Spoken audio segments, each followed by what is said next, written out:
DG स्वास्थ्य foundation के साथ। तो आज मुझे कहा गया है कि मैं डेंगू के बारे में आप सबको बताऊं। तो एक्चुअली जो हमारी मेडिकल टर्मिनोलॉजीज होती हैं, सारी चीजें होती हैं, वो थोड़ी सी डिफिकल्ट होती हैं एक नॉर्मल पर्सन को समझने के लिए। तो मैं कोशिश करूंगी कि मैं इस चीज को बहुत ही सिंपल तरीके से आप लोगों को समझा सकूं। और अगर आप लोगों को कोई भी क्वेश्चन होता है, कोई क्वेरी होती है जो आप मुझसे पूछना चाहते हैं, तो वो आप मुझसे साथ ही साथ या फिर एंड ऑफ द सेशन में पूछ सकते हैं। तो शुरू करें। जी मैम, स्वागत है आपका। जी शुरू करें। आपका नहीं दुआ हो। प्लीज अगर आप सब लोग खुद को म्यूट कर लेंगे तो मेरे लिए भी बेटर होगा और आप लोगों को भी अच्छे से समझ आएगा। Thank you so much. तो सबसे पहले मैं आपको ये बताना चाहूंगी कि आखिर ये डेंगू फीवर होता क्या है, जो इतना ज्यादा सीरियस इलनेस देता है कि कभी कभी लोगों को अपनी जान भी गंवानी पड़ जाती है। तो ये डेंगू जो होता है, ये नॉर्मल बुखार की तरह बुखार ही होता है, जो कि एक मच्छर के द्वारा फैलाया जाता है। और ये जो मच्छर होता है, ये एडिस इजिप्टी नाम का होता है। और ये किसी और मतलब ये एक वायरल बुखार है।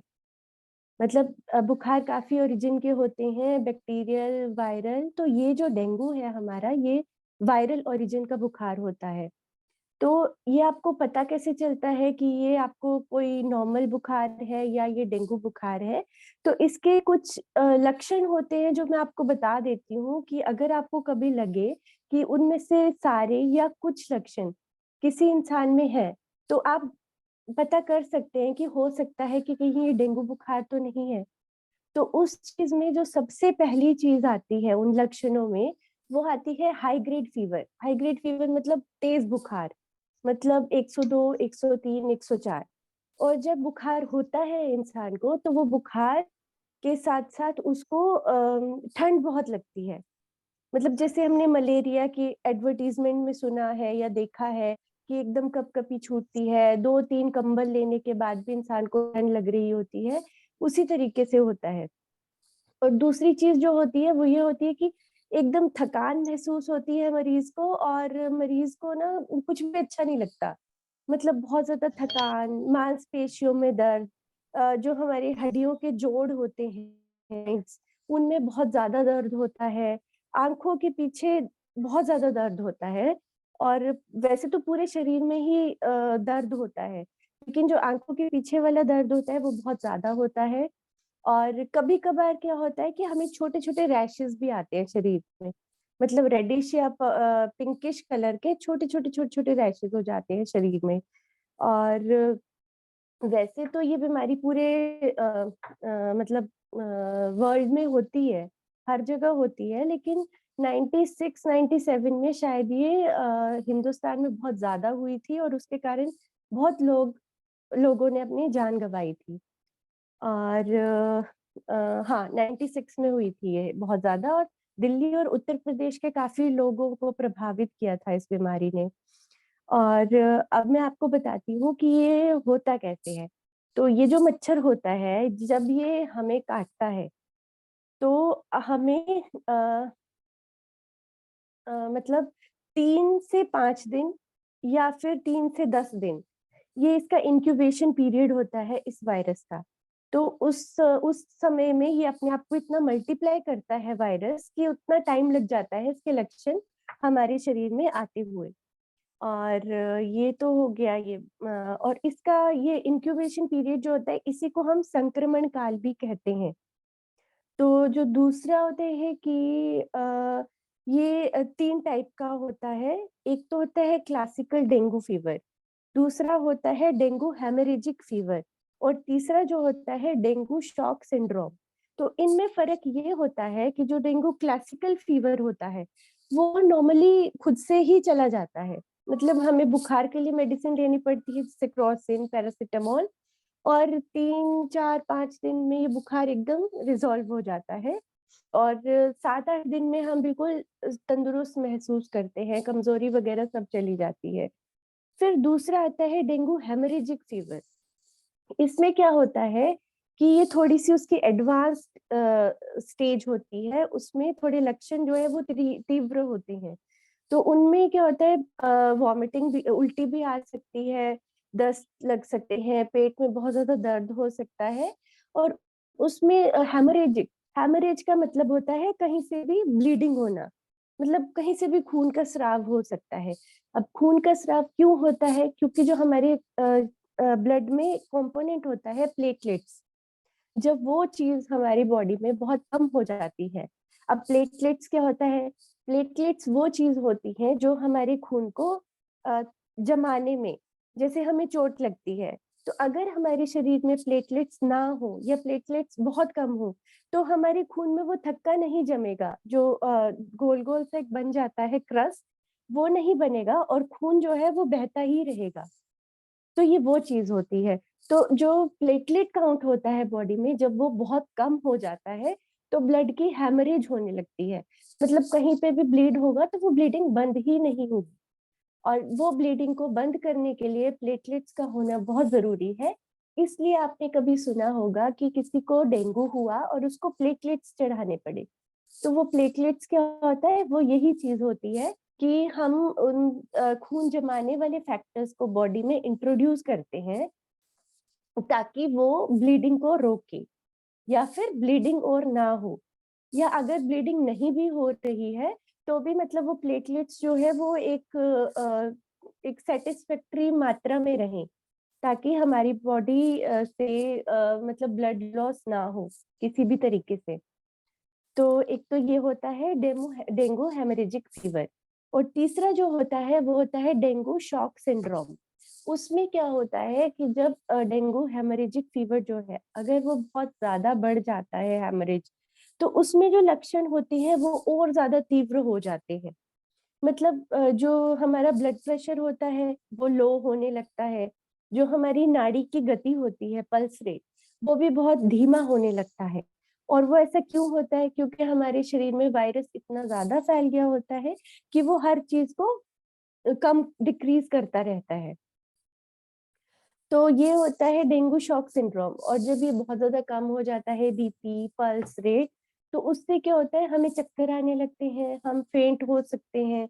तो उस चीज़ को कम करने के लिए हमें प्लेटलेट्स चढ़ाई जाती हैं और वही जो स्टेज होती है उसी में ऐसे होता है कि हम लोगों को हॉस्पिटलाइज़ेशन होना बहुत ज़रूरी हो जाता है। नॉर्मल अगर आपको डेंगू फीवर हुआ है, आप 2-3 दिन में हॉस्पिटल जाते हैं, डॉक्टर आपके डेंगू प्लेटलेट्स काउंट चेक करते हैं, आपको कुछ टेस्ट रिकमेंड करते हैं, NS1 एजी टेस्ट करते हैं और अगर आप डेंगू पॉज़िटिव आ जाते हो, तो नॉर्मल है। लेकिन आपको क्या करना होता है, आपको हर दिन या 1 दिन एक छोड़कर अपने प्लेटलेट्स को चेक करवाना पड़ता है लैब में जाके फिर से। उससे क्या होता है कि एक जो थ्रेशोल्ड मात्रा होती है, उससे कम आपके प्लेटलेट्स नहीं होने चाहिए। तो अगर आपके प्लेटलेट्स उतने हैं, तो आपको बस घर पे रहना है, रेस्ट करनी है, दवाई लेनी है, खाना भरपूर खाना है और फ्रूट्स, पानी ये सब चीज़ें ज़्यादा लेनी है। लेकिन अगर आपकी प्लेटलेट्स बहुत कम हो रही हैं, अगर लैब टेस्ट ठीक नहीं आ रहे हैं और आपको अगर महसूस होता है कि आप मतलब ठीक महसूस नहीं कर रहे हैं, बीपी बहुत कम जा रहा है या किसी भी तरीके से पेट दर्द कम नहीं हो रहा है या जोड़ों में दर्द कम नहीं हो रहा है, तो उस स्टेज में फिर आपको हॉस्पिटल में एडमिट कराया जाता है। फिर वहाँ पे आपको आईवी फ्लूइड्स दिए जाते हैं, जिनसे आपका बीपी पल्स रेट स्टेबल हो जाए और अगर ये फिर भी कम हो रहे हैं प्लेटलेट्स, तो फिर आपको प्लेटलेट्स चढ़ाए जाते हैं। तो ये जो स्टेजेस होती हैं, ये 3 स्टेजेस होती हैं हमारे डेंगू फीवर की और ये बच्चों में काफ़ी सीवियर होता है, तो इसलिए अपने बच्चों का खासकर ध्यान रखिए, अपना भी ध्यान रखिए और दूसरा बात ये है कि जिनको दूसरी बार डेंगू फीवर हुआ है, उनकी जो सीवियरिटी होती है, वो ज़्यादा होती है। तो मतलब ऐसा सोचना कि चलो हमें तो पहले भी हुआ है, हमें तो इम्यूनिटी आ गई है, तो डेंगू के बारे में ऐसा कुछ नहीं है। ये हमेशा जो दूसरी बार रिलैप्स फीवर होता है, ये ज़्यादा सीवियर माना गया है और फीवर्स के मुकाबले। और फिर उसके बाद हम बताते हैं कि हम इसको रोक कैसे सकते हैं। एक्चुअली फीवर को तो हम नहीं रोक सकते हैं, लेकिन हाँ, हम लोग मच्छर की जो ब्रीडिंग है, उसको रोक सकते हैं। और वो आप सबको पता ही होगा, आपने टीवी में एड्स भी देखे होंगे कि अपने घरों के आसपास हमें पानी इकट्ठा नहीं होने देना है। कोई भी चीज़ है जहाँ पे 2 दिन से ज़्यादा पानी इकट्ठा रहता है, वहाँ पे मतलब उन उन चीज़ों को खाली करना टाइम टू टाइम बहुत ज़रूरी है। अगर आप ऐसा नहीं करते हैं तो वहीं पे ही वो मच्छर के मतलब एग्स और वो सब कुछ रिप्रोडक्शन के लिए वो ज़्यादा सूटेबल रहती हैं वो सारी जगहें, जहाँ पर पानी इकट्ठा रहता है। एक्चुअली वहाँ पे ही उनकी ब्रीडिंग ज़्यादा होती है। और ये हम कर सकते हैं। दूसरा हाँ, हम खुद को अपने बच्चों को बचा सकते हैं अगर हम मस्कीटो रिपेलेंट्स जैसे कि ओडोमॉस या नीलगिरी का तेल लगाते हैं, या फिर गुड नाइट मैट्स या गुड नाइट कॉइल जो आती है, उनका यूज़ करके भी हम इन चीज़ों से बच सकते हैं। और डेंगू का मच्छर ज़्यादातर दिन में ही काटता है, ये रात में बहुत कम काटता है और ये दिन में ही काटता है ज़्यादातर। और फिर अ, और उपचार के बारे में तो बस यही कहूँगी कि इस चीज़ को हम अ, अगर नॉर्मल फीवर है तो एंटीबायोटिक की भी ज़रूरत नहीं पड़ती है। ये सिर्फ़ क्रोसिन से ही फीवर डाउन होता रहता है, क्योंकि ये वायरल डिज़ीज़ है, इसलिए इसमें एंटीबायोटिक्स का ज़्यादा कोई रोल है नहीं। लेकिन अगर आपको लगता है कि फीवर तेज़ हो रहा है, तो आप सर पे पट्टी रख सकते हैं पानी की, जिससे कि वो बुखार नॉर्मल आता रहे। मतलब अगर 102 से ऊपर जा रहा है तो सिर पे ठंडे पानी की पट्टी आप रख सकते हैं, जिसको हम हाइड्रोथेरेपी बोलते हैं, वो भी कर सकते हैं। बाकी खाने-पीने का ध्यान रख सकते हैं, रेस्ट कर सकते हैं। और मेरी तरफ से ये हो गया डेंगू फीवर। और अगर आप सबको कोई क्वेश्चन है, तो आप प्लीज़ मुझे पूछ सकते हैं।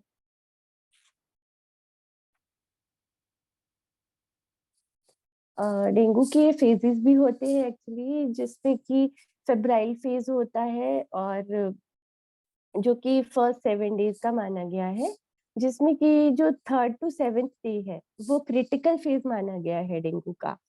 और जो बाकी 7 टू 10 डेज है, वो तो मतलब उसमें हम ठीक होने लगते हैं। मतलब वो एक तरह से कंट्रोलिंग फेज या फिर उसको इम्प्रूवमेंट फेज बोला जा सकता है।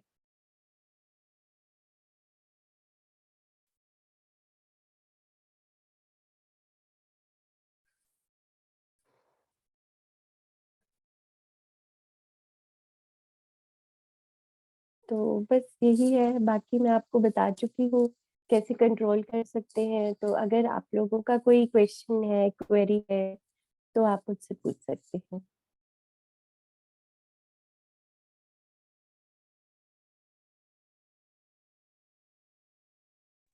यदि किसी का भी कोई सवाल है तो वो सवाल कर सकते हैं।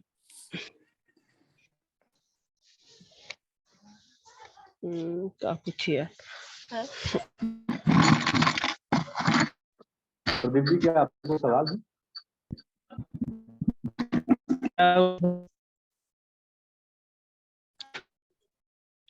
हाँ सर। जी बोले। मैं बोल रहा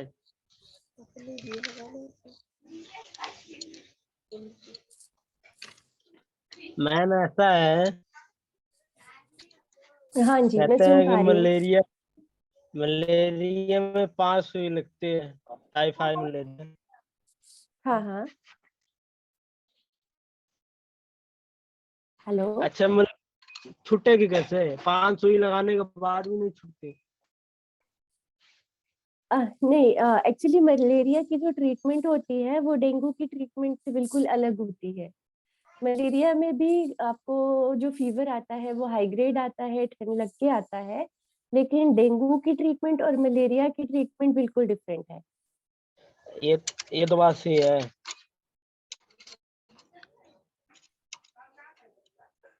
मुझको मलेरिया होगी ना, ये मेरी तीसरी बारी है, तीसरी फेरा। किसको मलेरिया हुआ है? मुझे को। अच्छा। हमको अ, हेलो। प्रदीप जी, आपकी आवाज बहुत कट कट के आ रही है। मैं निवेदन करूंगा कि आप किसी ऐसे क्षेत्र में पहुंचे जहां पर आवाज थोड़ी सी अच्छी आ सके आपकी, और हम आपको प्रॉपर तरीके से सुन पाए, आपकी बात को समझ पाए। आप हम इतना समझ पाए कि आपको मलेरिया हुआ है। आगे आप क्या पूछना चाहते हैं, क्या समझना चाहते हैं, हम समझ नहीं पा रहे हैं। Hello ma'am. हेलो। जी मोहसिन जी जी बताएं। मैम, हाँ जी। ये डेंगू अगर किसी को पॉजिटिव आ रहा है तो उसकी बेस्ट एंटीबायोटिक क्या होती है?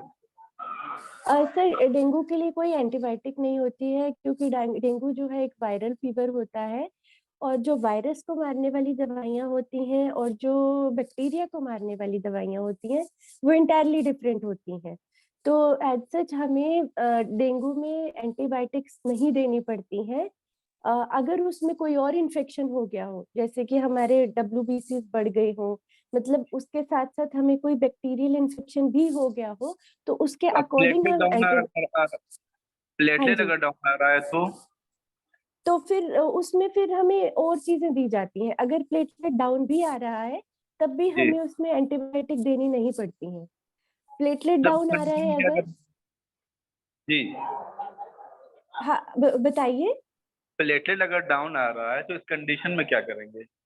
अगर प्लेटलेट आपका डाउन आ रहा है, तो पहले तो आप ऑल्टरनेट डे पे प्लेटलेट्स को चेक करेंगे। जी, अगर फिर भी कम हो रहा है प्लेटलेट्स, लेकिन अगर आपकी तबीयत में कोई खराबी नहीं लग रही है आपको, कि जी, आपको हॉस्पिटल जाने की जरूरत नहीं है, तो आप घर पे जी, रह के वेट कर सकते हैं। जी, लेकिन अगर आपकी प्लेटलेट भी कम हो रही है और आपकी तबीयत में भी सुधार नहीं हो रहा है, तो जी। आपको हॉस्पिटलाइजेशन करानी पड़ती है। बाकी होम बेसिक नीड्स क्या है इसकी, कि अगर होम हम? होम में अगर आप होम में हैं, तो होम में सिर्फ आप रेस्ट कर सकते हैं। बुखार आने पे क्रोसिन पैरासिटामोल ले सकते हैं। डाइट में? डाइट आप नॉर्मल डाइट ले सकते हो, जो घर का दाल रोटी सब्जी हमारे घरों में बनता है, वो आप ले सकते हो नहीं तो इसमें। इसमें तो प्रोटीन डाइट कम हो जाती है ना? हाँ, प्रोटीन आप ले सकते, प्रोटीन आप किसी भी डिजीज में ज्यादा ले सकते हो, क्योंकि प्रोटीन जो होता है वो बॉडी बिल्डिंग है, तो उसमें वो आप ले सकते हो। Okay ma'am, thank you ma'am. जी रंजीत जी, आपका सवाल है, आप रखें।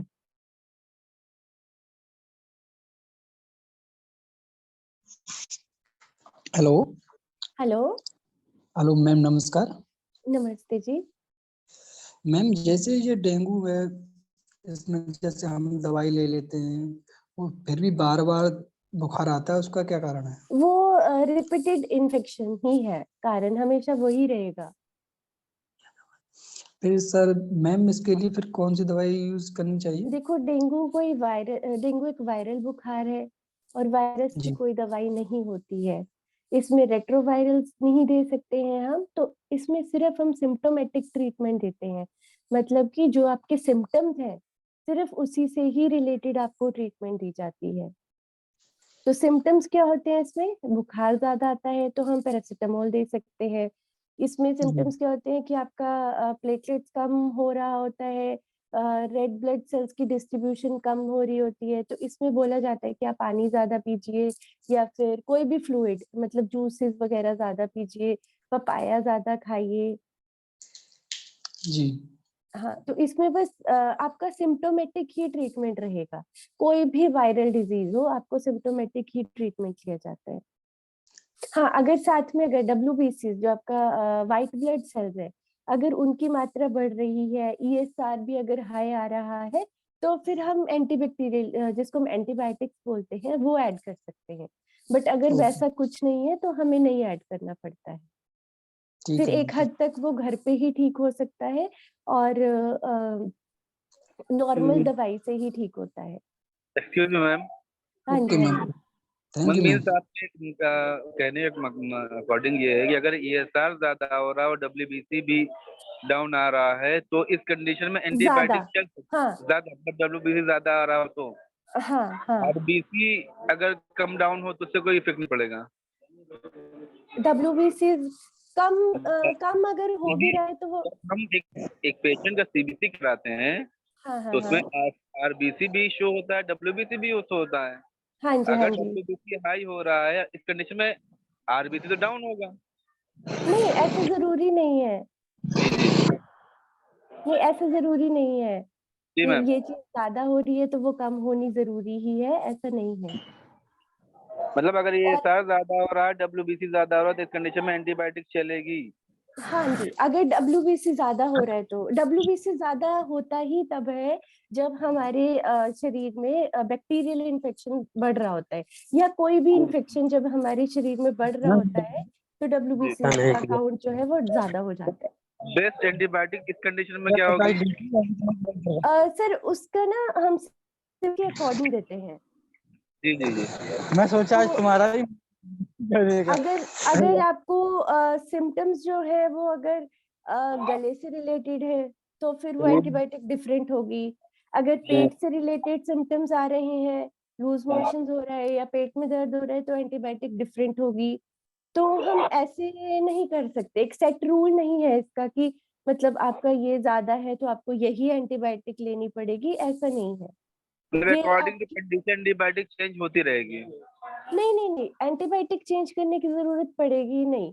जब आपको टेस्ट कराएंगे आप लोग तो आपके जो डॉक्टर होंगे उनको पता होगा, मतलब आपके जी सिम्टम्स के अकॉर्डिंग उनको पता चल जाएगा कि आपको किस चीज की ज्यादा नीड है। जी मतलब जी। आपके वो टेस्ट जो देखेंगे रिपोर्ट्स उसके हिसाब से वो डिसाइड करेंगे कि आपको एंटीबायोटिक देनी नहीं ही है। इसमें क्या हो रहा है मैम ना, कुछ डॉक्टर्स को जो ट्रीटमेंट की थ्योरी देखी जा रही है तो कुछ सेबेडॉक्सिम चला रहे हैं, कुछ सेविक्सिम चला रहे हैं, कुछ हाँ सीवी चला रहे हैं, हाँ लेकिन जी। वो तीनों बेहतर काम कर नहीं रही है।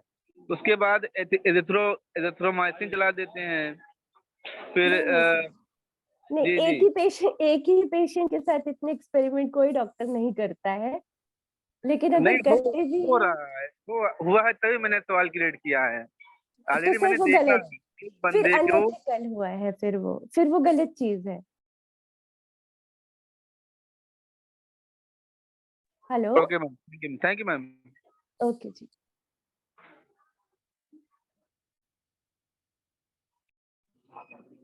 मोहसिन जी का सवाल क्लियर हो गया।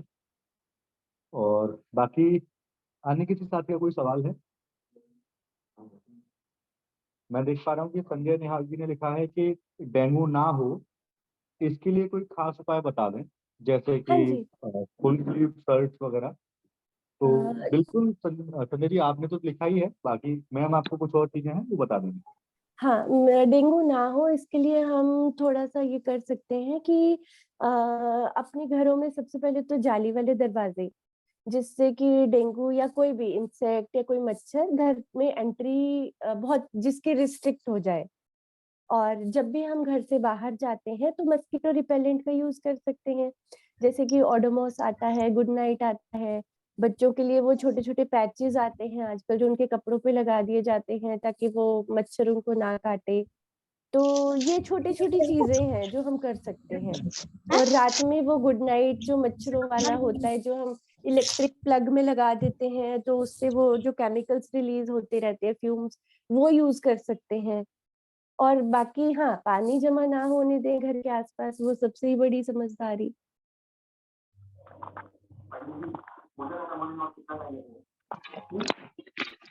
जी विकास बाबू आपका क्या सवाल है पूछें।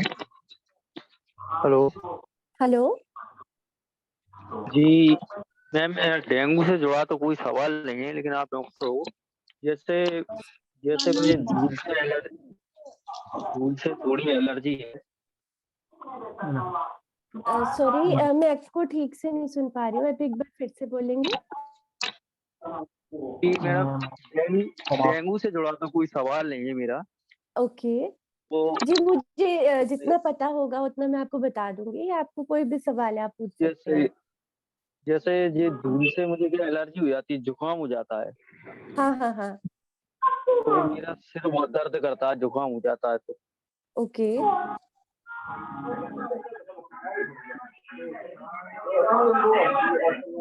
और आपको ये कितना फ्रीक्वेंटली होता है? आपको जुकाम ये तो जुकाम तो हाँ, ज्यादा नहीं होता, लेकिन सिर दर्द मेरा ज्यादा होता है, जुकाम हो अच्छा। जाता है ना धूल से। हाँ, हाँ, हाँ। तो सर आप उसके लिए ना एक बार अपना एक्सरे फेस का करा लीजिएगा, साइनस ना हो कहीं आपको। साइनोसाइटिस होता है तो उसमें जब जुकाम होता है तो वो सर दर्द के साथ होता है। आपको एग्जैक्टली अपनी आईब्रोज के ऊपर पेन होता है या फिर यहाँ पर पेन होता है। और दूसरा काम आप ये कर सकते हैं कि अपना इओसिनोफिल काउंट, जो कि सीबीसी का ही एक कंपोनेंट होते हैं, एब्सोल्यूट इओसिनोफिल काउंट, आप वो भी करा सकते हैं। और अगर वो भी नॉर्मल आता है तो फिर एक एलर्जी टेस्ट होता है, वो करा कर देख सकते हैं। लेकिन जी मैम। सर दर्द अगर ज्यादा रहता है तो सबसे पहले आप अपना बीपी चेक कराइए कि कहीं बीपी तो नहीं हाई हो रहा, या फिर नहीं, आईज चेकअप। बीपी तो मैं चेक कराता रहता हूँ, बगल में मेरी यहाँ शॉप है, वहीं बगल में डॉक्टर, दो डॉक्टर हैं, हाँ जी, हाँ ऐसी जी। कोई नॉर्मल है, ठीक नॉर्मल है। है। और आईज में चश्मा वगैरह कुछ पहनते हैं आप? नहीं नहीं, मैं चश्मा वगैरह कोई नहीं पहनता। अच्छा, अच्छा। हाँ, तो एक बार अपनी आईज भी चेक करा सकते हो, कहीं अगर आईज का नंबर बढ़ रहा हो तो भी फिर वो हेडेक परसिस्टेंटली बना रहता है। नहीं, बाकी वो तो मुझे ट्रीटमेंट ट्रीटमेंट तो वही है, एंटी एलर्जिक्स, लेकिन वो भी आप कितना खा सकते हो ना। तो उसके लिए हम लोग जो सजेस्ट करते हैं, जो मैं पर्सनली सजेस्ट करती हूँ, वो है एलर्जी पैनल टेस्ट। तो उसमें ना दो हमें तीन, एलर्जी किस चीज से हो रही है वही पता चल जाता है। जैसे मैं कभी धूल में आ जाता हूँ। हाँ जी, वो डस्ट एलर्जी है फिर आपको।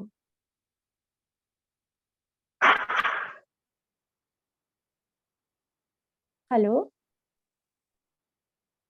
शायद सानू खान हेल जी आपका सवाल कंप्लीट हो गया, आप समझ पाए? हाँ ठीक है। जी, इतना ही पूछा था। नहीं, आप समझ पाए या नहीं समझ पाए? जी मैं समझ गया, ठीक है, चेक कराऊंगा। जी प्लीज, जैसा कि मैम ने बोला है उसी प्रकार आप अपने को चेक कराएं। और फिर भी अगर समस्या रहती है तो आप हमारे हेल्पलाइन नंबर 9871 231 949 पर कॉल कर सकते हैं। वहां से हम अपॉइंटमेंट लेकर डॉक्टर साहब से आपकी बात करा देंगे। ठीक है, तो आप डायरेक्ट कंसल्टेशन भी ले पाएंगे, आप निश्चिंत रहें उसके लिए। ठीक है। और बाकी काफी लोगों ने माइक खोला हुआ है, माइक बंद कर लें। अभी विकास बाबू जी, आपका नंबर मैंने बोला था, आपने बोला नहीं था उस समय कुछ, अगर कुछ पूछना है तो बताइए। नमस्कार सर, नमस्कार मैम। नमस्ते जी। एक्चुअली मैम मैं ये पूछना चाह रहा था कि मुझे बार बार खांसी हो जाती है, 15 दिन में या महीने में जुकाम हो हाँ जाता जी, है और खांसी हो जाती है हाँ नॉर्मली जी। बस। अच्छा। हाँ, फिर मैं बहुत तो दुखी हो जाता हूँ, कम से कम ये 10-15 दिन में जाती है वापस से। हाँ जी, वो मैं समझ गई। अगर ऐसी खांसी है आपको तो जरूर आपको किसी न किसी चीज की एलर्जी है। Yes ma'am. और आप अगर मैं आपको बताऊं तो आप कफ सिरप ज्यादा मत लीजिएगा, क्योंकि वो भी बहुत ज्यादा लेना ठीक बात नहीं है। तो आप ना एक बार अपना, जो मैंने पिछले वाले पेशेंट को बताया है, इओसिनोफिल काउंट और एक एलर्जी टेस्ट, आप वो कराकर हम लोगों से बात कर सकते हैं। फिर उसके अकॉर्डिंग हम आपको गाइड कर देंगे। Yes ma'am, okay. अगर इतना फ्रीक्वेंटली आपको कफ कोल्ड ये सब हो रहा है तो डेफिनेटली ये एलर्जी का ही है। Yes ma'am, yes. तो फिर वो ही आप तो मैं अभी बाम लगा रहा था, सर ने मेरा माइक ही बंद, वो सॉरी वीडियो ही बंद कर दी। बाम ही लगा अच्छा, रहा था मैं सर पे। अच्छा, अच्छा। जी जी, माफी चाहता हूँ आपको इसके लिए, अगर थोड़ा सा भी बुरा लगा हो तो। वीडियो में नहीं, आपको बुरा नहीं दिख रहा लगा, है, मैं सर अनायास झंडू ही बाम ही कुछ भी लगा अगर रहा था देखे वो तो सर। वो कोई दिक्कत नहीं, कोई दिक्कत नहीं। वीडियो इसलिए भी बंद करता हूँ कि आप वीडियो आपकी बंद रहे और आप आसानी से हमारी पूरी बात को सुन पाए, क्योंकि नेटवर्क की यस प्रॉब्लम हो सर, जाती है वीडियो ऑन रहने से। Okay sir. Thank you ma'am, thank you sir. Welcome. Welcome Vikas ji. अभी मोनू जी, आपने हैंड रेज किया हुआ है जी, आप पूछें। और प्लीज मेरा निवेदन है कि डेंगू के विषय में आज बात हो रही है तो डेंगू से संबंधित सवाल ही रखें। बाकी अन्य जो भी आपके सवाल हैं वो आप रख सकते हैं, मैं मना नहीं कर रहा हूँ, लेकिन निवेदन ये रहेगा कि आज का जो सत्र है वो स्पेशल डेंगू के लिए रखा गया है, तो आज उसी से जुड़े हुए सवाल रखें। बाकी किसी को कोई समस्या है, कोई परेशानी है, वो कंसल्ट करना चाहते हैं, तो हर बार की तरह जैसे मैं बताता हूँ कि हमारा जो हेल्पलाइन नंबर है जो आप लोगों को दिया गया है 9871-231-949, आप इस पर कॉल कर सकते हैं 9871231949। और ये मंडे टू फ्राइडे ऑन रहता है नंबर, सुबह 10 से लेकर शाम के 6 बजे तक। किसी को भी कोई परेशानी होती है, डॉक्टर से कंसल्ट लेना है, आप हमको बता दीजिए, हम अपॉइंटमेंट लेकर डॉक्टर साहब से आपका कंसल्टेशन करवा देंगे। ठीक है, अभी किसी का डेंगू से संबंधित कोई सवाल है तो प्लीज रखें। हाँ, वो कुलदीप शर्मा जी कोई पूछ रहे हैं कि उन्होंने लेट ज्वाइन किया है, तो डेंगू के सिम्टम्स के बारे में। हेलो। ना भाई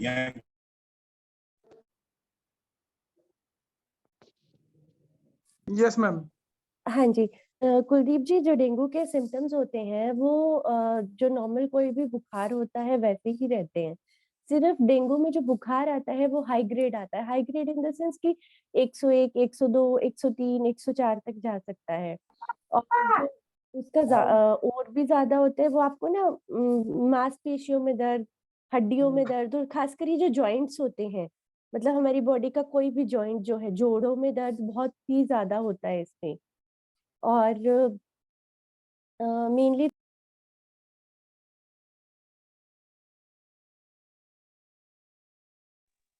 हेलो। हेलो। नमस्कार मैडम। नमस्ते जी, सुन पा रहे हैं आप मुझे? जी मैडम। हाँ जी, तो यही होता है इसमें, हमारी मांसपेशियों में, जोड़ों में ज़्यादा दर्द रहता है, ठंड लग के बुखार आता है, और कभी पेट दर्द, उल्टी, पर ये थोड़े ज़्यादा कंडीशन खराब हो तब होता है। सिस्टर पेट में दर्द तो रहता है मैडम, कम ऐसा रहता है बिल्कुल। नहीं, नहीं पेट का सर, दर्द रहता ही नहीं बिल्कुल। वो अलग चीज़ है, जो आपको हमेशा अगर दर्द रहता है, तो वो एक मेरी डिफरेंट। वाइफ का है मैडम, मेरी वाइफ अच्छा, का है। उनको डेंगू हुआ है क्या? नहीं डेंगू नहीं हुआ मैडम, बिल्कुल भी कुछ भी नहीं है। वैसे हाँ सिर जी। में दर्द और पेट में दर्द हमेशा रहता है। हाँ जी, तो उसके लिए हम सॉरी, आप अपनी वाइफ की अपॉइंटमेंट हमसे करा सकते हैं, लो इन मैडम लोगों करो, के डिजी स्वास्थ्य के थ्रू। करो मैडम बात। हेलो, नमस्कार मैम। नमस्ते जी। हेलो। मैम पेट में ज्यादा दर्द रहता है, पता नहीं, ये सुंडी से नीचे नीचे बहुत ज्यादा दर्द रहता है, अच्छा, और सिर में मैम, भी बहुत दर्द रहता है, बहुत टेबलेट बहुत खा ली, आराम ही नहीं होता। नहीं मैम, आप टैबलेट ज़्यादा मत खाइए। अगर आपको पेट में दर्द ज़्यादा रहता है और लोअर एब्डोमेन में पेट दर्द रहता है, तो आप एक बार पहले ना अल्ट्रासाउंड कराइए। अल्ट्रासाउंड करवा दी मैम। तो आप हमें एक बार भेज दीजिएगा। उसमें तो मैम पथरी आई थी उसमें अल्ट्रासाउंड में तो। हाँ जी मैम, तो फिर ये पथरी की वजह से है पेट दर्द आपका। और सिर में भी दर्द रहता है मैम बहुत ज्यादा। वो फिर किसी और वजह से है मैम। उसके लिए आप पहले तो अपना बीपी चेक कराइए। अगर बीपी नॉर्मल आता है तो अपना एक बार आईज टेस्ट करा सकते हैं। और करवा अगर लिया आप, मैम, सारे टेस्ट करवा लिए, बिल्कुल भी आंख भी बिल्कुल ठीक है, सब कुछ नॉर्मल आवा है, पता नहीं। अच्छा अच्छा, तो फिर एक बार आप हमसे कंसल्ट करिएगा। मैं कुछ मतलब गायनेकोलॉजी के थ्रू आपसे उसी तरह के सवाल पूछ के बता पाऊंगी, जो मैं शायद इतने 60-70 लोगों के सामने पूछना ठीक नहीं रहेगा। तो आप प्लीज मुझे ना वैसे नॉर्मल कंसल्ट कर लीजिएगा। ठीक है मैम, कहाँ किस चीज पे मैम? यही डीजी स्वास्थ्य वाले वो अपना एक नंबर आपको दे रहे हैं थोड़ी थोड़ी देर में। हेलो। यस मैम, ठीक है। हाँ, तो आप उनके थ्रू हमें कंसल्ट कर सकते हैं। ठीक है मैम। ठीक है, फिर मैं आपको पूरा इलेबोरेट करके बता दूंगी। आपको जो टेस्ट भी होंगे, आपकी रिपोर्ट्स, वो भी आप हमें भेज सकते हैं। हम उसको देख के भी आपको बता सकते हैं क्या प्रॉब्लम है, दवाई भी बता सकते हैं। मोनू जी, आप अपनी वाइफ के लिए कंसल्टेशन करवा सकते हैं। मैं आपके पास तो हेल्पलाइन नंबर हमारा होगा, आप कौन सी नहीं टीम में सर, जुड़े हुए हैं? आप सर का नाम कैश बता दीजिए एक बार मुझे। हेलो। कैस्ट्रोल में है सर। नहीं, कैस्ट्रोल से टीम लीडर का नाम बता दीजिए। आपको जो टीचर पढ़ाते हैं उनका नाम बता दीजिए बस। टीम का 1 मिनट सर बता रहा हूँ। नहीं नहीं, आपके सर जिन्होंने आपको पढ़ाया है। 1 मिनट सर अभी बताया मैंने। आकिब खान सर। ठीक है, आकिब खान जी। और आपके साथ ललित भाई भी होंगे जी तो। आकिब खान, शमशाद सर और ललित सर। ठीक है, तो मैं लखन ललित चौधरी। भाई। ठीक है ठीक है ठीक है, थैंक यू। लखन तो मैं अपनी टीम मेंबर्स से एक बार रिक्वेस्ट करूंगा कि मोनू जी जिसकी भी टीम में आते हो प्लीज ट्रेस करके उनका कल ही कंसल्टेशन के लिए ऊपर डाल दिया जाए प्लीज। Okay sir. ठीक है मोनू जी, थैंक यू। थैंक यू अभी सर। अनिकेत जी, आपका जो सवाल है आप रखें। सर एक बार नंबर रिपीट कर दोगे? जी बिल्कुल, मैं नंबर रिपीट कर देता हूँ। 9871 9871 एक सेकंड 231 सर। 949। सर मोनू एक साहब, मिनट दोबारा बताना। 98 हिंदी में बता देता हूँ। 9871 98 71। 231 949। सर आप निश्चित रहिए, सभी के ग्रुप में ये नंबर आ जाएगा। आप लोगों के पास जैसे लिंक पहुंचा है ना इस सेशन में जुड़ने का, वैसे ही सभी के पास ये नंबर आ जाएगा। ठीक है, thank you sir. Okay. Please all team members, सभी नंबर्स प्लीज शेयर कर दें सभी ग्रुप्स में। Okay sir. ठीक है, अभी किसी और भाई का कोई सवाल है क्या? लिस्ट में डाले हमारे लोग दैनिक लिस्ट। नंबर कोई सवाल है? मैम हाँ जी। ताला लग गई। क्या ताला लग गई? सॉरी, क्या बोल रहे हैं आप?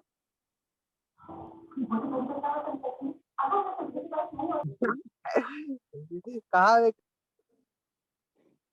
देखिए, हेलो। अगर किसी का कोई सवाल है सीरियस, तब तो आप प्लीज सवाल रखें। अनायास की माइक खोलकर हंसी मजाक जैसा ना करें। हमारे पास उतना भी वक्त नहीं है कि इसको जाया किया जाए। जरा सा आइडिया है क्या तेरे? आपका कोई सवाल है? और एक भाई कोई सवाल पूछ रहे थे, उनका माइक गलती से म्यूट हो गया था मुझसे। शायद इरफान भाई या इमरान भाई में से कोई थे। आप अपना माइक ओपन करके और बोल सकते हैं। मैम कह रहे हैं इस समय कई तरह के मच्छर आ रहे हैं, छोटे बड़े से। हाँ जी। तो मैम बड़े वाले तो ज्यादा खतरनाक लग रहे हैं।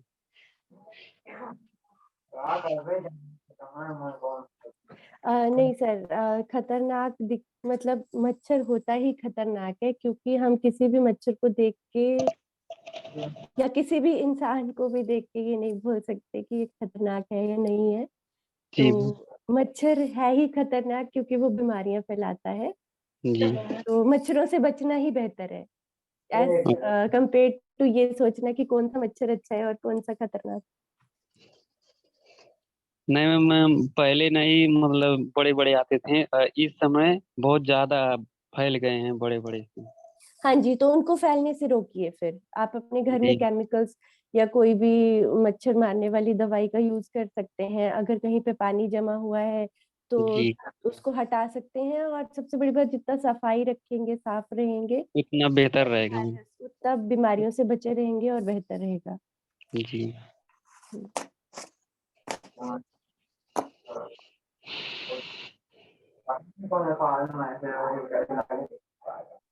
भाई जी, जो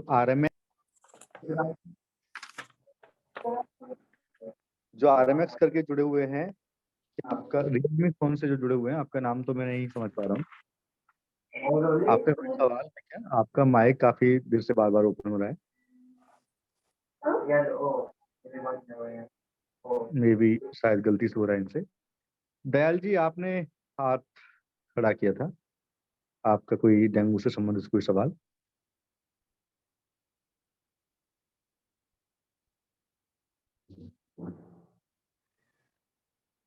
चलिए, मुझे लगता है कि शायद किसी का भी अब कोई सवाल नहीं है।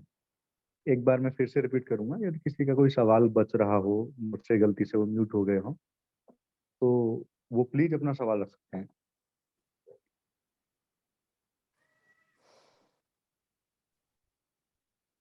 Hello hello. जी संजय जी। सर, नमस्कार।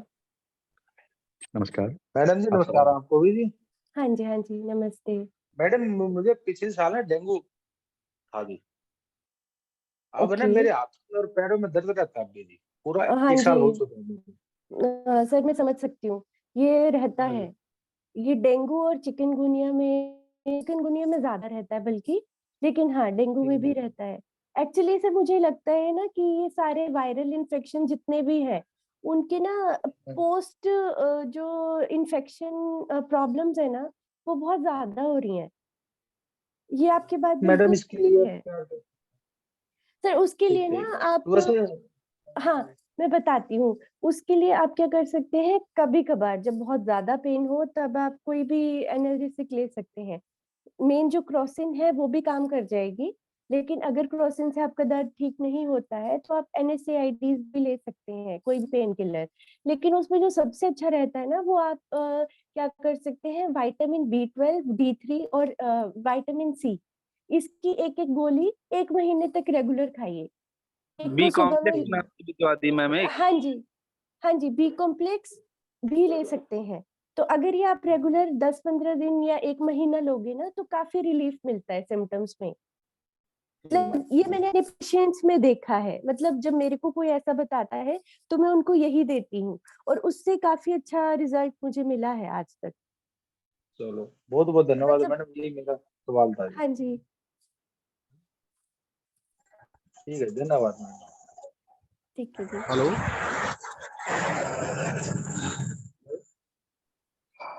जी भाई जी, आपका सवाल है कोई ओप्पो फोन से जुड़े हुए नमस्कार हैं? सर। नमस्कार जी। हाँ जी सर, ये नमस्कार मैम। नमस्ते जी। हाँ जी, मैम ये मेरे पापा जी को ये 2 दिन से बुखार है, जैसे खांसी हाँ। वगैरह ज्यादा है, उसको बलगम ज्यादा आता है, उसके जैसे हाथ पैरों में दर्द होता है। 8 पेशेंट है वो। हाँ, हाँ। हाँ जी मैम, वो 2-3 दिन से बीमार है, खांसी ज्यादा है, अब उसको हाथ पैरों में दर्द रहता है, जोड़ों वगैरह में। सर अगर देखिए वो हार्ट पेशेंट्स हैं तो बेटर रहेगा कि आप एक बार ना जो उनके कंसल्टिंग डॉक्टर हैं, जिनके पास उनकी ट्रीटमेंट चल रही है, उनसे एक बार ज़रूर दिखाएँ। क्योंकि हार्ट पेशेंट को खाँसी होना अच्छी बात नहीं होती है। मतलब ये उसके लिए 2-3 दिन हो गए इसको। हाँ जी, हाँ हाँ, जी। तो आप एक बार उनको दिखाइए। मतलब जो भी उनके अच्छा ट्रीटिंग अच्छा। डॉक्टर हैं, उनसे एक बार कंसल्ट हाँ कीजिए जी, आप। हाँ, हाँ तो जी, हाँ जी, वही हाँ बेटर हाँ। आपको बता सकते हैं। मतलब मैं यहाँ ठीक से है मैम, आपको ठीक। कफ सिरप बता दूँ या कफ की दवाई बता दूँ, तो उससे बेटर रहेगा कि वो हार्ट के मरीज़ हैं, आप उनको एकदम मतलब उन्हीं के डॉक्टर के पास लेकर जाइए। Okay ma'am, thank you ma'am. हुँ। अन्य किसी के साथ क्या कोई सवाल? अब समय क्योंकि हमारा पूरा होने वाला है, तो जिस किसी का भाई का भी सवाल है, इतना सोचे ना, हैंड रेज करें और अपना सवाल रखें।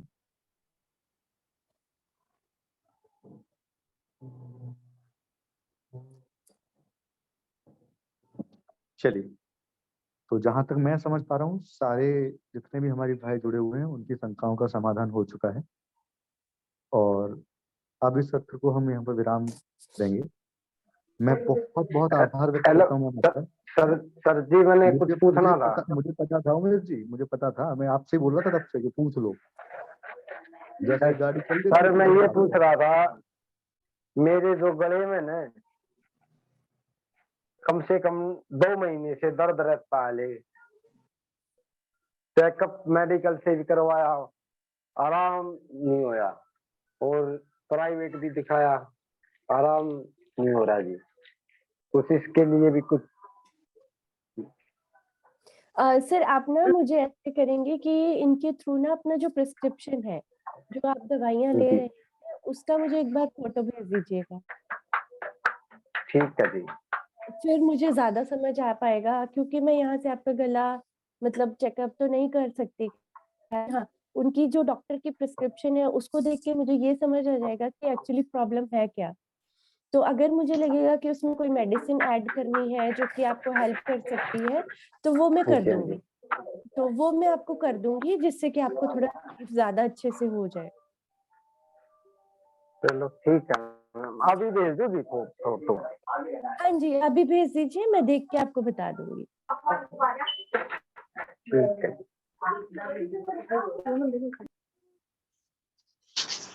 हाँ जी, नमस्ते डॉक्टर साहब। नमस्ते जी। मेरा नाम गुरदास है, मैं जुलाना में हूँ, जुलाना में वृक्षारोपण की। मेरी जो पोती है ना जी, वो 3 साल की है। ओके। मेरी पोती की उम्र 3.5 साल की है, उसको मच्छर बहुत काटते हैं, जो मुझे डर रहता है कि वो बीमार हो जाए कोई डेंगू वेंगू के कारण। उसको क्या करूं मैं, उसको मच्छर काटे जी मेरी पोती को। सर आपने ये सेशन स्टार्टिंग से सुना है? मैं है ना, बीच बीच में है ना ये आवाज कट जाती है तो हाँ जी, वो एक्चुअली मैं 2 बार 3 बार पहले बता चुकी हूँ। चलो कोई बात नहीं, मैं आपको फिर से बता देती हूँ। ये जो मच्छर ज़्यादा काटते हैं, इसमें सबसे पहले तो आप ये कर सकते हैं कि आपके जो घरों के दरवाजे हैं, वो जाली वाले भी हों, ताकि मच्छर एकदम से जी घर के बिल्कुल अंदर एंटर नहीं ना हो पाए। दूसरा काम ये जी कर सकते हैं कि घर के आस-पास कोई पानी इकट्ठा ना होने दें, जिसमें कि मच्छर की ब्रीडिंग बढ़ जाए। जी और तीसरा काम आप ये कर सकते हैं, ये बच्चों का ना जो लोशन होता है वो आता है, मस्कीटो रिपेलेंट क्रीम्स आती हैं, वो यूज़ कर सकते हो आप। हाथों को छोड़ के वो पूरी हमने बॉडी पे। हाँ जी। वो हमने सारा काम कर लिया जी, लेकिन उसको पता नहीं मच्छर तो मेरा दूसरा दूसरा बच्चा है, उसको कोई दिक्कत नहीं होती, लेकिन उसको बहुत तो काटते हैं जी, बड़ी सर परेशानी होती है। फिर वो मच्छर नहीं होंगे। अगर वो आप निशान देख के बोल रहे हो कि अगर आपको लगता है कि वो मच्छर काटने के निशान है, तो वो ज़रूरी नहीं है वो मच्छर ही काट रहे हों। स्किन में और भी चीज़ें ऐसी होती हैं जिसमें सेम वैसे ही चकत्ते पड़ते हैं। स्किन कंडीशंस जी जिसमें जैसे मच्छर काटने के पड़ते हैं। तो आप एक बार उसको अच्छे से मतलब बच्चों के डॉक्टर से या हमसे उसकी फ़ोटोज़ भेजिएगा और सिम्पटम्स जी बताइएगा, फिर हम आपको ज़्यादा बेटर गाइड कर पाएँगे। क्योंकि अगर मच्छर होगा तो वो घर के सभी इंसानों को एक जितना ही काटेगा। फिर वो हाँ ऐसे जी वो नहीं करेगा कि इस बच्चे को मैं काट लेता हूँ या उसको मैं नहीं काट। हाँ, तो आप नहीं एक बार हमें उसका फ़ोटो भेज दीजिएगा कि कैसे वो निशान पड़ते हैं, कब ज़्यादा थैंक यू पड़ते जी। हैं, तो हम बता देंगे। जी thank you doctor, okay. Thank you जी। हेलो मैम, हाँ जी। मेरे भैया का जो गाल का हिस्सा है वो रिएक्शन होके पूरा मैम वो लाल रेड हो गया है। ओके। काफी दिन से मैम साल भर से लमसम दवा चल रहा है, हाँ, हाँ। लेकिन कोई सुधार नहीं मिल रहा है मैम। अच्छा मतलब किस चीज़ का रिएक्शन हुआ था उनको? जैसे चेहरे का मैम। नहीं, मतलब रिएक्शन बता रहे हैं आप, तो क्या ऐसा कुछ नया यूज़ किया था उन्होंने या कुछ खाया था, जिसकी वज़ह से रिएक्शन हुआ था? जी। आप सुन वो पा रहे मैम हैं मुझे? बाहर बाहर की गए थे हैदराबाद की तरफ, अच्छा, अच्छा। तो काफी 2-3 महीने तक थे वहाँ पर। ओके। तो वहीं पर मतलब वो हो गया है तो आप एक बार फ़ोटो भेजिएगा। मैम। क्योंकि चेहरे रिएक्शन का होता और सर तो वो एक मतलब ठीक हो जाता। वो जी कोई और डिज़ीज़, कोई और स्किन प्रॉब्लम होगी वो। जी मैम, एमआई भी पूरा हो गया है उनका, एक्सरा भी पूरा करवाए हैं, लेकिन नहीं डॉक्टर सर, इसमें एक्स-रे नहीं चलेगा। जी आप एक काम कर सकते हैं, फ़ोटो भेज दीजिएगा। अगर मुझे डिज़ीज़ समझ में आ गया, तो मैं आपको ट्रीटमेंट और डायग्नोसिस दोनों बता दूँगी। अगर मुझे नहीं समझ आया, तो मैं आपको ये बता दूँगी कि एक डर्मेटोलॉजिस्ट जो त्वचा रोग के जी। विशेषज्ञ डॉक्टर होते हैं, एक बार उनसे मिलने के लिए फिर आपको जाना और पड़ेगा। काफी मतलब दूर तक फैला था कि मतलब हाँ, चेहरा आँख उख सब मैम ढक गया था। अच्छा। मुँह सब और जो हाथ की तरह जो रहता ना ये कलाई, हाँ, ये हाँ, पूरा हाँ। काम वाम नहीं कर रहा था मैम, उठ ही नहीं रहा था। ओहो! फिर तो वो एलर्जी नहीं था, वो कुछ और था फिर। जी, हुँ। काफ़ी दिन नमस्कार से मैडम। दवा मैम, 1 हफ्ते का ज़रूर 2-3 हज़ार का दवा आता है, खत्म हो जाता है तब पर भी सही नहीं, मैं कुछ मेडिकल से ओके। हाँ, हाँ। ओके। ओके। कोई नहीं, आप एक बार भेजिएगा उनकी रिपोर्ट्स वगैरह, दवाइयाँ वगैरह, फ़ोटो भी जी भेजिएगा, मैं देख जी के एक बार बता दूँगी आपको। बहुत दिन से मैम कर रहा ठीक है, जी आप आप मुझे प्लीज भेज रिपोर्ट दीजिएगा, मैं भेजिएगा। आपको देख के बताती हूँ। ठीक है, ग्रुप में नंबर है ना? अनिकेत जी, आपको मैंने सभी को मेरा नंबर बता दिया है, एंड जिस ग्रुप में अभी आप जुड़े हुए हैं आप उसी ग्रुप में आप डाल दीजिएगा, बोल दीजिए सर मेरा कंसल्टेशन करवा दीजिए। जिस ग्रुप जी में भी आप हैं हमारी टीम आपको कैच कर लेगी और वो आपका जी कंसल्टेशन करवा देंगे, आप निश्चिंत रहें। नंबर तो एंड लास्ट में 98 है सर। बिल्कुल अनिकेत जी, आप जिस ग्रुप में भी ऐड हैं उसी ग्रुप में आप डाल दीजिए, ठीक है? जी सर। ओके। नमस्कार मैडम। नमस्ते जी। मैम 2017 से मैं सफर कर रहा था एससीवी से।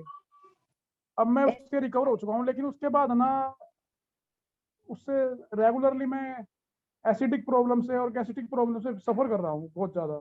अच्छा, तो सर आपने मतलब ट्रीटमेंट में क्या-क्या करवाया अभी?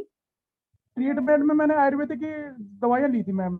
अच्छा, मतलब आपको जैसे इतना ज़्यादा है अगर गैस्ट्राइटिस वगैरह, तो किसी ने एंडोस्कोपी वगैरह की सलाह नहीं दी आपको? एंडोस्कोपी भी कराई मैंने, कैलोनोस्कोपी भी कराई मैंने, उसमें अच्छा, कुछ नहीं आया मैडम।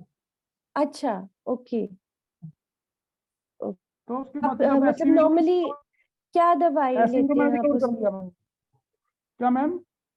मतलब आप दवाई क्या लेते हैं उसके लिए? उसके लिए मैं डीएसआर ही लेता हूँ मैडम ज्यादा, तो और गर्म पानी पीता हूँ। अच्छा, तो फिर वो नहीं ठीक हो रहा? उससे बहुत ही एक महीना लग जाता है रिकवर होने में मैडम। कुछ भी मैं फिर अच्छा, थोड़ा इतना भी मसालेदार कुछ हाँ मसालेदार थोड़ा बहुत खा लिया, कुछ खा लिया, तला हुआ खा लिया, तो तभी सफर करने लग हाँ, जाता हूँ। ओके, अच्छा। हुँ, तो बिल्कुल भी मसाले वाला नहीं खा पाते हैं या कभी ज़्यादा खा लेते हैं तब होता है? हाँ जी, हाँ जी, हाँ जी। अच्छा, मतलब कभी कभी एंडोस्कोपी, कोलोनोस्कोपी सब नॉर्मल? सब नॉर्मल थी मैडम। मैंने एंडोस्कोपी कराई, कैलोनोस्कोपी कराई, सीटी स्कैन भी कराया मैंने। अच्छा, और अल्ट्रासाउंड वगैरह नॉर्मल था? लीवर वगैरह टेस्ट, एलएफटी अल्ट्रासाउंड वगैरह भी सब? नॉर्मल था। कई बार क्या हो जाता है मैडम, इन्फेक्शन जरूर बनता है मेरे पे। अच्छा, हेलो? हेलो? हाँ जी, इन्फेक्शन जरूर बनता है पेट में कई बार। मतलब इन्फेक्शन इन द सेंस, मतलब आपको लूज़ मोशन, वॉमिटिंग भी होता है या किस तरह से मतलब? लूज मोशन नहीं होता मैडम, उसमें क्या होता है, पेट साफ नहीं होता अच्छी तरह से। अच्छा, कॉन्स्टिपेशन रहता है। हाँ जी, हाँ जी, हाँ जी, हाँ जी। ओके, कोरोना से तो हो ये जाता है। कितना फ्रीक्वेंटली हो जाता है आपको? फ्रिक्वेंटली ये लगा लो जी 6 महीने में, साल में 2 बार हो जाता है मेरे को। अच्छा, ठीक है। अच्छा, ठीक है। तो एक बार हमें हमारे साथ आप ना दूसरे मतलब जो कॉल होती है उसके साथ आप एक बार कनेक्ट करिएगा। मैं आपको एक बता दूँगी एक दवाई, फिर आप उसको रेगुलर लीजिएगा 5-7 दिन। थैंक यू उससे शायद मैडम, शायद आपको आराम मिले। Thank you. ओके जी।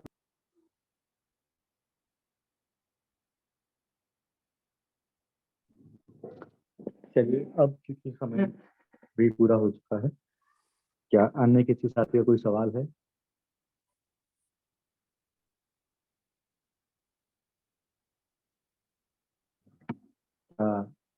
अन्य किसी साथी का कोई सवाल है? चलिए, बहुत बढ़िया। अब शायद मैं फिर से कह सकता हूँ कि हमारे सभी साथियों की शंकाओं का समाधान हो चुका है, और मैं पुनः ये दोहरा देता हूँ कि जिस भी साथी को ऐसा लग रहा है कि उनको कंसल्टेशन की जरूरत है, वो जिस ग्रुप में भी आप लोग ऐड हैं, हालांकि हमारी टीम ने अब तक हमारा जो हेल्पलाइन नंबर है आपको शेयर कर दिया होगा। बाय द चांस आप अगर नहीं देख पाते हैं या किसी कारणवश उस हेल्पलाइन नंबर को चूक जाते हैं, आप अपने ग्रुप में ही आप अपनी समस्या डाल दीजिए कि आपको ये समस्या है, आपको डॉक्टर से सलाह चाहिए। हमारी टीम आपको कैच करके आपको कंसल्टेशन के लिए टाइम स्लॉट बुक कर देगी, तो आप उसके लिए निश्चित रहें। और अब मैं चाहूंगा कि एक बार मैं मैम आपका बहुत बहुत आभार व्यक्त करूं, बहुत बहुत ज़्यादा आभार व्यक्त कर रहा हूं मैं आपका। बहुत धन्यवाद कि आपने बहुत ही अच्छे तरीके से हमारे सभी साथियों को डेंगू से बचने के उपाय, डेंगू किस प्रकार होता है उसके कारण और डेंगू को हम कैसे समझें इनके बारे में बताया और बहुत ही सरल भाषा में आपने ये हमें बताया। इसके लिए आपका बहुत बहुत आभार और धन्यवाद। Thank you so much.